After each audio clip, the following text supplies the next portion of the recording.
लिए पूरे वर्ष जिस चीज़ का इंतजार रहता है, एनुअल डे, वार्षिक उत्सव, उस महत्वपूर्ण कार्यक्रम में हमारे बीच में सही मानों में आज जो मुख्य अतिथि और जिनको पूरे देश में लोग अच्छे एक मोटिवेशनल स्पीकर के रूप में जानते हैं, ऐसे आदरणीय अभय ओझा जी का हम बहुत हृदय से स्वागत करते हैं। उनका आपकी माटी का जन्मा नौजवान आज जो मध्य प्रदेश में मोहन यादव जी के मंत्रिमंडल में मंत्री, आपने जिनको यहाँ से चुनकर भेजा, आप सबका आशीर्वाद तो मिला ही, साथ ही देवेंद्र भैया का भी मिला, ही आज पता चला। ऐसे प्रदेश सरकार के मंत्री आदरणीय नरेंद्र शिवाजी पटेल साहब, पूर्व विधायक, हमारे बहुत अच्छे साथी, परिवार के हमारे सहयोगी आदरणीय देवेंद्र जी पटेल साहब, नगर पालिका परिषद के अध्यक्ष जी आदरणीय हेमंत जी, डेफोडिल पब्लिक स्कूल की पूरी टीम,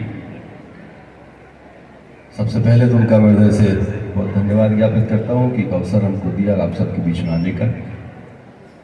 प्रिंसिपल, सभी स्टाफ मेंबर्स, बच्चे, सामने विराजमान सभी वरिष्ठजनों को मैं हृदय से आभार व्यक्त करता हूँ। एक को छोड़कर पूरी मातृशक्ति को प्रणाम।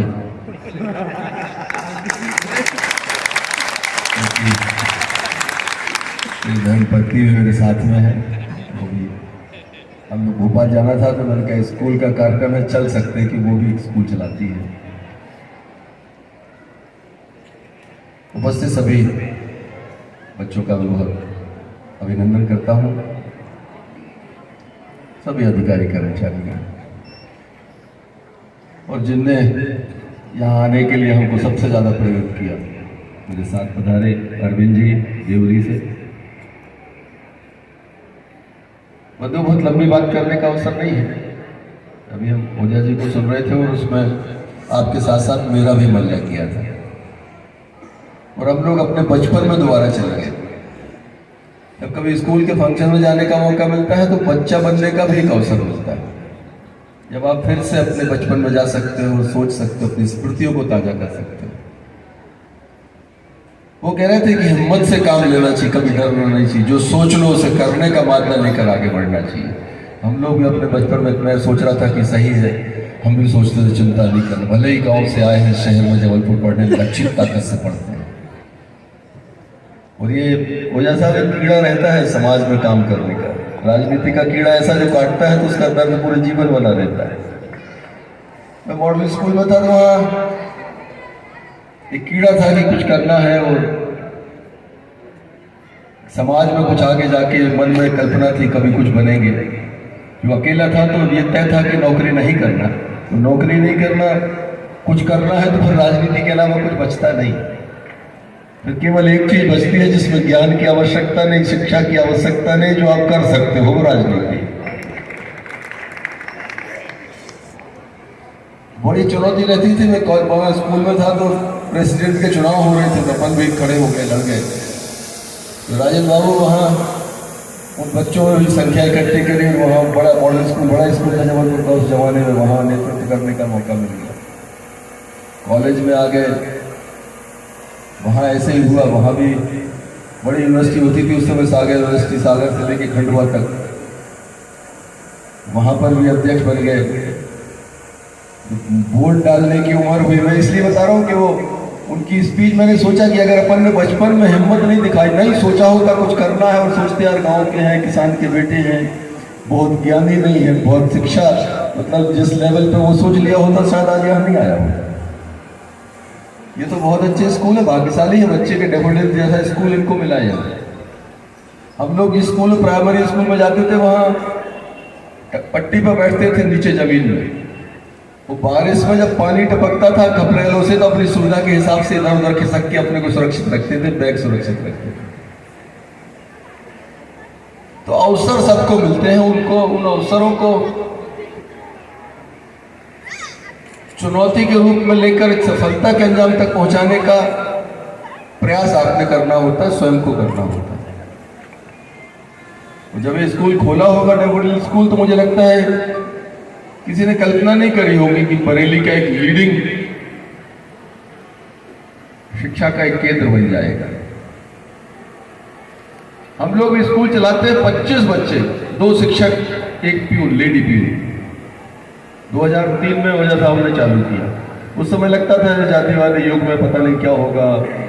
एक बार रह चुके जनपद के चेयरमैन आगे टिकट मिली नहीं मिली, तो पिताजी की इच्छा थी कि माँ के नाम से एक स्कूल खोलना। बच्चे बाहर पढ़ने जाते हैं, दिक्कत होती, पेरेंट्स के पास रहने का अवसर नहीं मिलता, तो हम लोगों ने प्रयोग किया, स्कूल खोला। 25 बच्चे, 2 शिक्षक, 1 प्यून।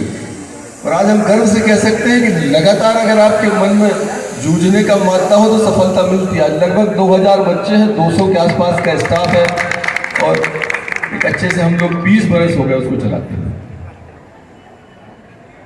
तो हम लोगों ने प्रयास किया है कि उसे व्यवसाय का दर्जा न मिल पाए, उसे व्यवसाय के रूप से न लें। हम 260 बच्चे के आसपास हम लोगों ने अडॉप्ट कर रखा है। उनको किसी न किसी रूप में उनकी हम मदद करते हैं, शिक्षा में, आने जाने में, या जो भी बेहतर हम कर सकते हैं, हमारी सोसाइटी उनकी मदद करती है। और ये केवल इसलिए संभव है कि आपके मन में कुछ करने का कीड़ा एक बार पल जाए, फिर वो मानता नहीं, आपसे कुछ ना कुछ कराता रहता है। 15 साल आपके बीच में सांसद के रूप में सेवा का अवसर मिला, और देश में आपने कीर्तिमान स्थापित किया। मैं माध्यम था, निमित्त था। मैं मध्य प्रदेश की सबसे बड़ी विजय आपने दी, लगातार दी। एक बार 4 लाख, फिर 5.5 लाख, 6.25 लाख। हिंदुस्तान में वोट परसेंटेज में आपने लोग कल्पना, अभी हम लोग जो चुनौती है 51% वोट लेना इस देश में, आपने उस जमाने में 68% वोट दे दी थी।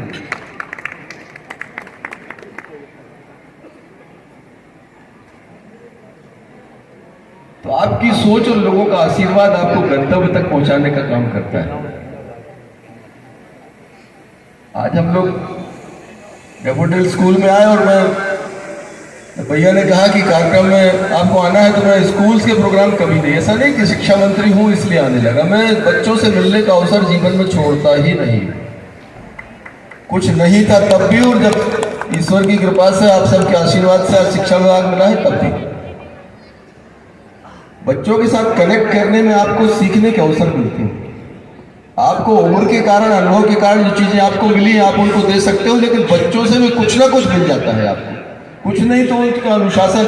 मैं मॉडल स्कूल में गया एक दिन भोपाल में, तो उन बच्चों से मैंने देखा इतने डिसिप्लिन बच्चे। गवर्नमेंट ने सोच किया सरकारी स्कूल है तो होगा, लेकिन अनुशासित बच्चे वो सीख के गया कि सरकारी स्कूल में भी अनुशासित बच्चे मिल सकते हैं, होंगे। मतलब पहली बार देखा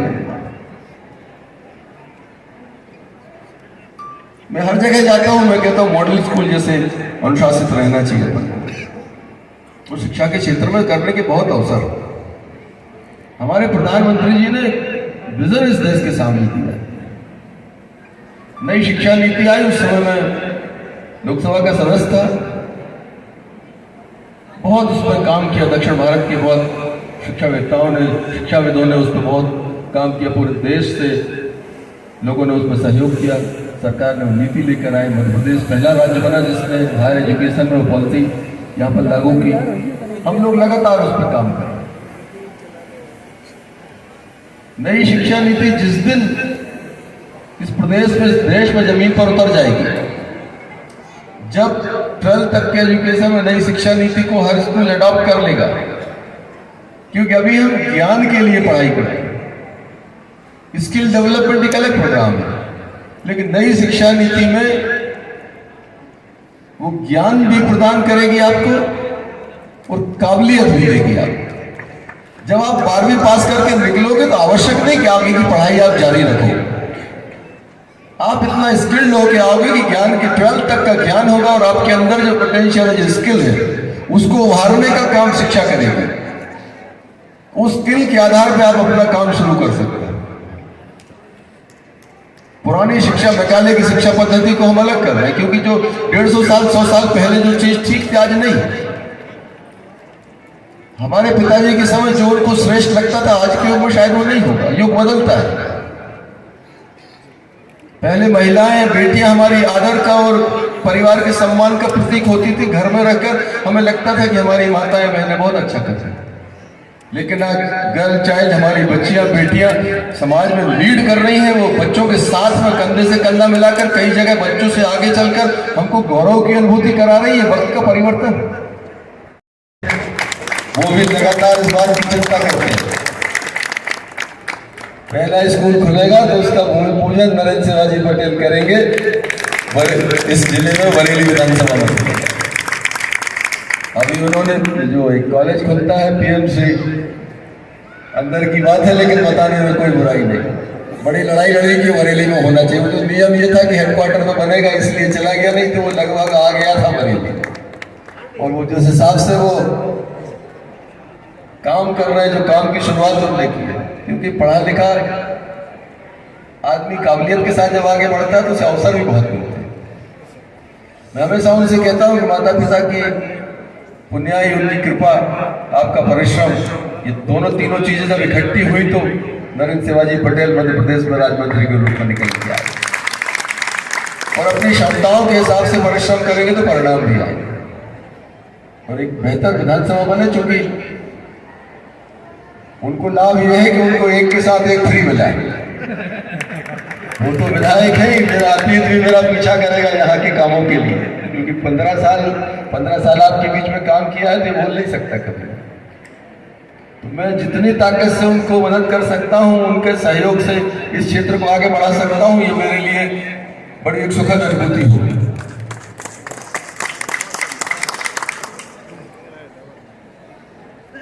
मैं पुनः आप सबका बहुत धन्यवाद देता हूँ और पूरी टीम का रेफरेंस की।